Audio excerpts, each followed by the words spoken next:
నేను చస్తే తప్ప నా సమస్యలు తీరు. నానా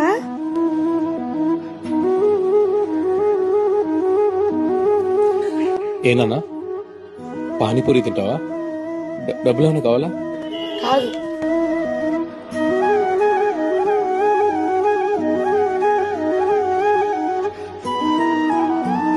కొంతకాలం క్రితం నానా భగవద్గీత అంటే ఏంటి?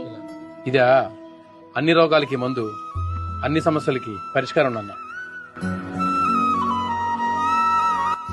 మీరు చెప్పినట్టే ఈ సమస్య కూడా పరిష్కారం దీంట్లోనే ఉంటుంది కదా.